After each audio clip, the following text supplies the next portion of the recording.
그 사람은 자기가 한 질문에서 제가 무엇을 보는지 몰라요. 그죠? 근데 저는 딱 그 얘기를 듣고 뭐가 보였냐면 저 사람은 업을 지워야 할 것이라고 생각하고 있구나. 그 누구 생각이에요? 자기 생각이잖아요. 업은 없애야 되는 거야 라고 미리 자기 생각을 믿어놓고 스님 이걸 지워야 되는데 잘 안 지워지네요. 어떻게 해야 돼요? 근데 저는 그렇게 생각 안 하거든요. 고사님 말씀이 정답이에요. 이것이 무엇인가에 대해서 먼저 확인을 해야 돼요. 그게 뭐냐 하면 제자들이 부처님께 질문을 올릴 때 먼저 확인하는 바예요. 이해가 되셨죠?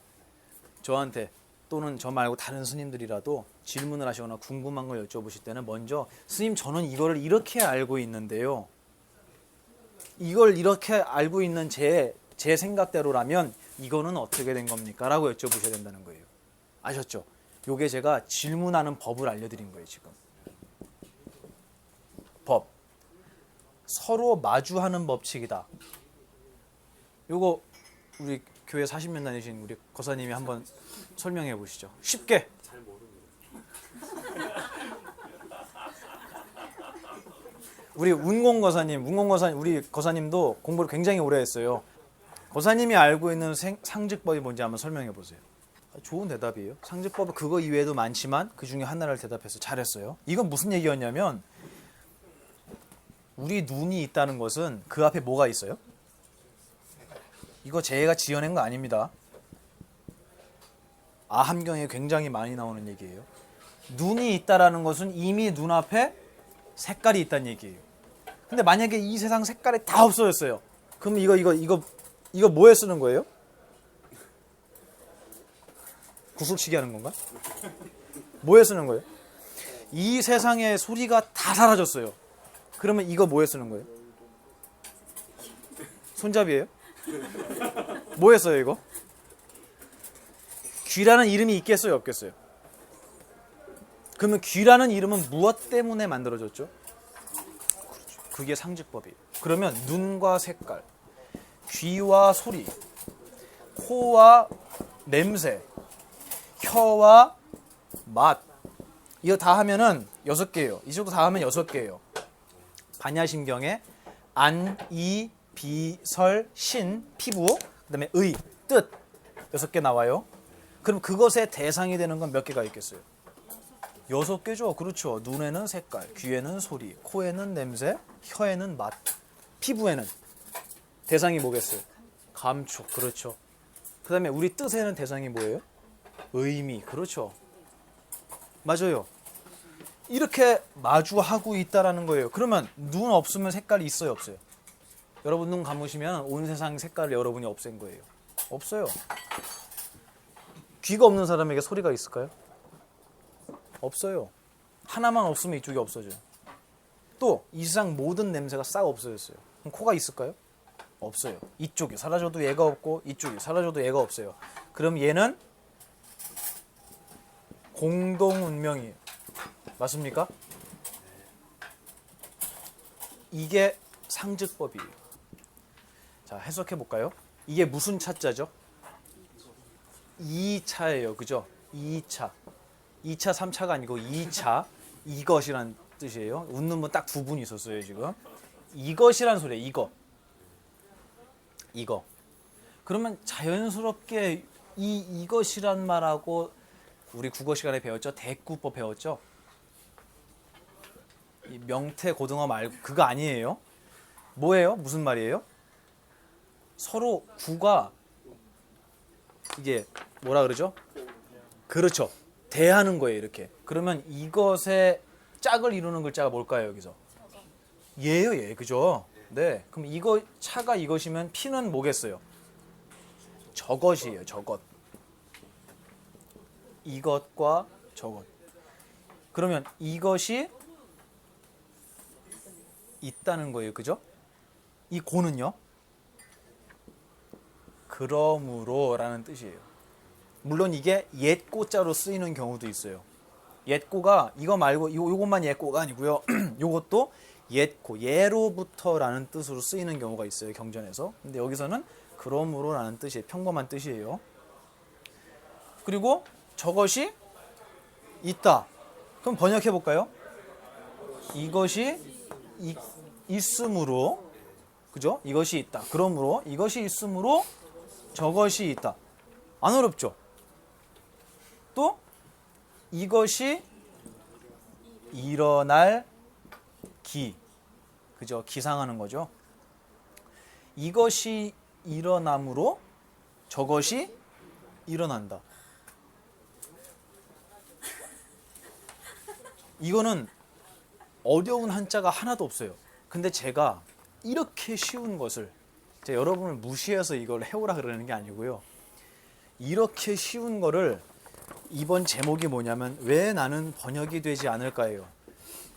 이렇게 쉽게 번역이 되는 거를 왜 번역이 되지 않을까에 집어넣은 이유가 있겠죠. 뭘까요? 진짜 엘리트들은, 공부 잘하는 학생들은 누구 마음을 읽죠? 선생님의, 그래서 출제자의 마음을 읽어요. 그래서 여기서는 이렇게 문제를 낼 수밖에 없다는 것까지 파악을 하는 사람은 문제를 틀릴 일이 없어요. 그죠? 그럼 제가 오늘 이거를 준비해 왔으면 제 마음을 읽어서 여러분이 보만 스님이 왜 이렇게 쉬운 번역이 왜 되지 않을까라는 이 주제에 집어넣었을까에 대한 의문을 가지실 만도 할 거예요.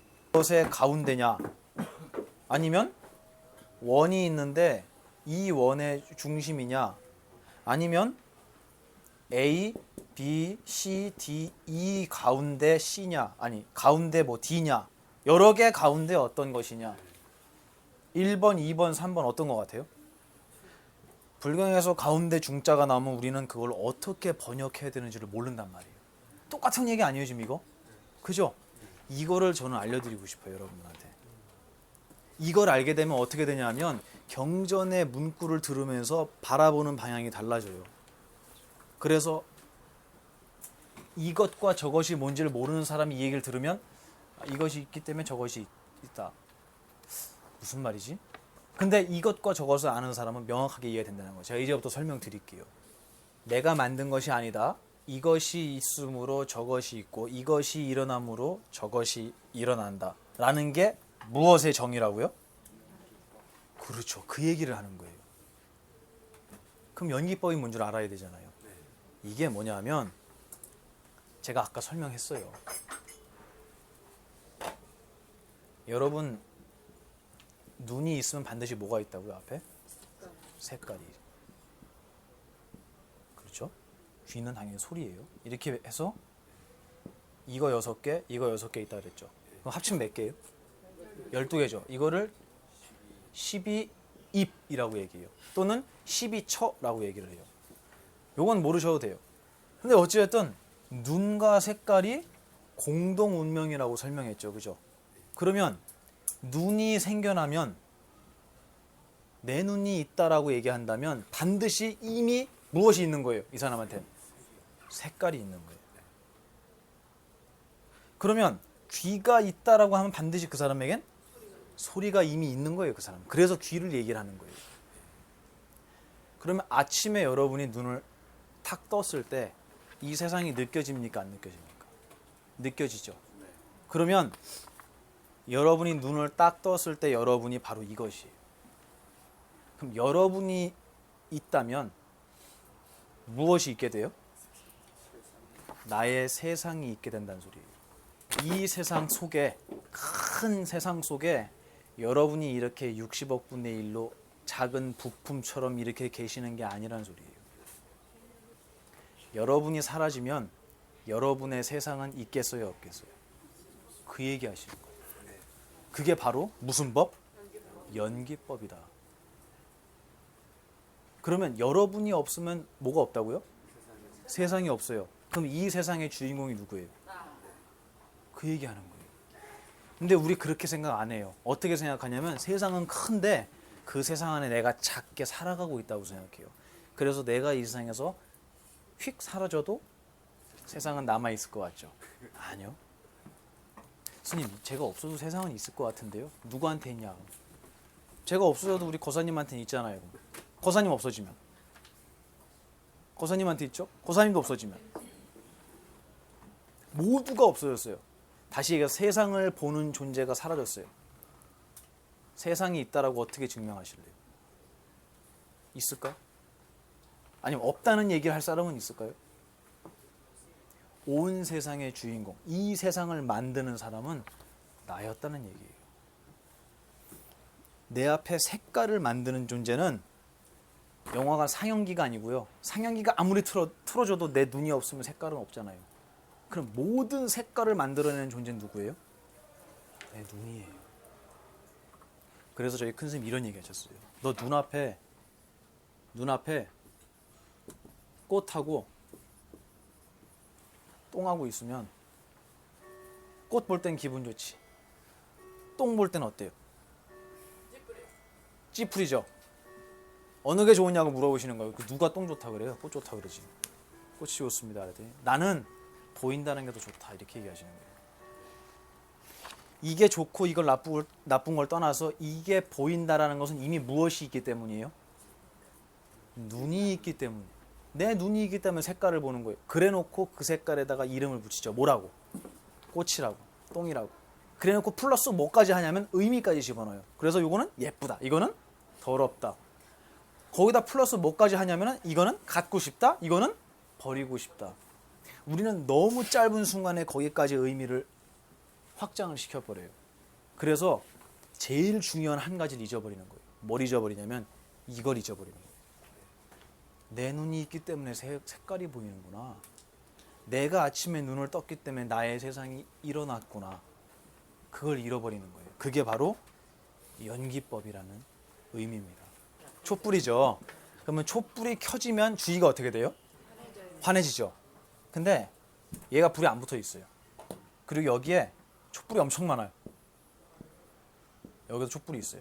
그럼 얘 붙어요, 안 붙어요, 불? 제가 이 얘기 해줬어요. 내가 밝아지면 주위가 밝아지죠. 근데 주위가 밝아진다고 해서 내 불이 붙어요? 안 붙죠. 그러면 나한테 불 붙이는 게 먼저예요? 주위 밝히는 게 먼저예요? 순서가. 내가 밝혀져. 그렇죠. 내 거에 먼저 불이 붙으면 밝히려고 하지 않아도 주위가 밝아지죠. 여러분은 촛불이에요? 여러분 덕분에 주위가 밝아집니까? 맞아요? 그러고 싶어요.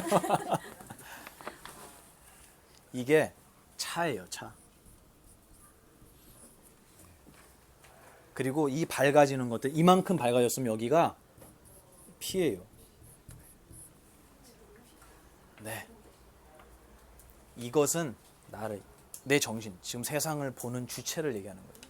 피는 세상을 얘기하는 거예요. 그러면 이 주체는 몇 개예요? 하나죠. 맞아요. 그래서 이거를 한문으로 1이라고 표현을 하고요. 저 피는 몇 개예요? 여러분의 대상이 되는 세상은 몇 개예요?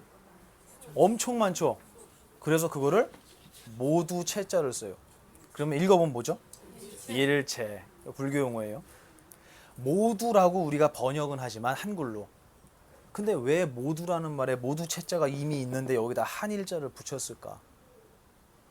한일은 누구다? 내 자신. 그렇죠. 나다. 그러면 채는 세상이다. 그러면 이 둘이 공동 운명이라고 그랬죠. 그러면 이 일체라는 것에서 우리는 무슨 법을 발견할 수 있어요? 연기법. 그렇죠. 또 하나 있어요. 얘가 없으면 얘가 어떻게 되겠어요? 없어지겠죠? 무슨 법? 상즉법. 그죠? 서로 상자에 마주할 즉자. 일체라는 말 써요. 그런 의미가 있어요. 근데 불경에서 일체라는 말이 나왔을 때 그냥 모두 이렇게 번역을 해버리면 모두 맞아요. 틀린 번역은 아니에요. 근데 그렇게 번역해버리면 아까 차유고 피유 하듯이 이것과 저것이 뭔지 모르듯이 일체가 뭔지를 모르고 번역을 하는 거예요. 네, 이것이 일어남으로 해서 저것도 일어나는 거예요. 이것이 안 일어나면 어떻게 되겠어요? 저것도 안 일어나요. 그렇죠. 아주 간단한 법칙임에도 불구하고 우리가 그걸 잊고 살아요. 그렇기 때문에 어떤 말을 하게 되냐면 나는 아무 짓도 안 했는데 왜 나한테 이런 일이 오느냐고 묻게 되는 거예요. 말이 되겠어요? 말이 안 되는 거예요. 내가 아무 짓도 안 한 거라고 생각하고 있을 뿐이에요. 단지 기억하지 못할 뿐이에요. 반드시 모든 것의 결과는 원인을 갖고 있다는 얘기예요. 내가 있기 때문에 세상이 있는 거지 내가 오기 전에도 이 세상이 있었다? 아니요, 그렇지 않습니다. 지금 여러분은 이것이 마음 깊이 믿어지지 않겠지만 공부하시다 보면 점점 많은 곳에서 맞구나라고 보이실 거예요. 증명이 되실 거예요. 그때 비로소 온 세상의 주인공이 나였구나. 내가 주인공이라고 생각하고 살면 행복하다 이런 뜻이 아니고 진짜 내가 주인공이었고 내가 눈 감으면 색깔은 없어지는 거구나. 내가 잠들면 이 지구라는 곳은 사라지는 거구나. 깨어있는 사람한테만 남아있지 나한테는 없어지는구나. 그래서 저희 큰 스님 뭐라고 표현하셨냐면 우리가 이번 생에서 우리 육신하고 인연이 다 돼서 떠나게 되잖아요. 그러면 내 세상을 가지고 간다고 표현하셨어요. 다 걷어서 내가 갖고 가는 거예요. 그럼 내가 보던 세상은 이제 이 세상에 남아있어요? 없죠? 그럼 누구 세상만 있어요? 여기 남아있는 분들의 세상만 있는 거예요. 그래서 갈 때 자식 걱정 안 하셔도 된다는 얘기예요. 다 자기 세상 갖고 사는 거지. 야, 내가 가면 남아있는 자식은 얼마나 힘들까. 아니요. 그건 내 세상이에요. 저는 얼마 전에 유마경 법회를 들으면서 그게 올해째 8년인가 큰 스님께서 법문을 지금 쭉 해오고 계세요. 거의 다 끝났어요. 이제 10년 안 채울 것 같아요. 그 한 권을 8년째 지금 하고 계신데 그 경전에 얼마 전에 제가 정말 감동 깊게 들은 얘기 하나가 있어서 그거 말씀드리고 끝낼게요. 뭐였냐면 가벼울 경자 있죠. 가벼울 경. 아직 공부하지 못한 사람들 있죠. 누구 얘기하는 거예요? 여러분들처럼. 제가 왜 여러분들이라고 얘기하냐면 제가 이런 설명을 할 때 에이 스님 저 그거 옛날에 들어서 알아요. 이거는 공부한 자예요. 아직 공부하지 못한 자예요. 공부한 자예요. 그 사람은. 자기 스스로를 공부했다고 생각하잖아요. 그죠? 그게 아니고 여러분처럼 저는 잘 몰라요. 그래서 배우러 왔어요. 이 사람은 배운 자예요? 안 배운 자예요? 아직 배우지 않은 자예요. 그죠? 그 사람을 이 세상에서는 배우지 못한 자를 가볍게 여깁니까? 무겁게 여깁니까? 가볍게 여기죠. 근데 부처님은 안 그랬어요. 불경미학 그랬어요. 불경, 가벼이 여기지 않는다고. 뭐를? 미학, 아직 배우지 않은 것을 가볍게 여기지 않는다는 거예요. 왜 그럴까요? 난 그것을 알고 있어라고 생각하는 사람은 거기에 대해서 더 공부를 하려고 그래요? 안 해요? 그렇죠. 근데 아무것도 배우지 않은 자는 들으려고 한단 말이에요. 결과적으로 봤을 때 올바른 법을 누가 빨리 가져가겠어요? 아직 배우지 못한 자. 맞아요? 들으려고 하는 자. 한 사람은 낙서가 많이 돼 있고요. 한 사람은 백지예요. 여러분 어느 쪽이세요? 제가 볼 땐 다 백지예요.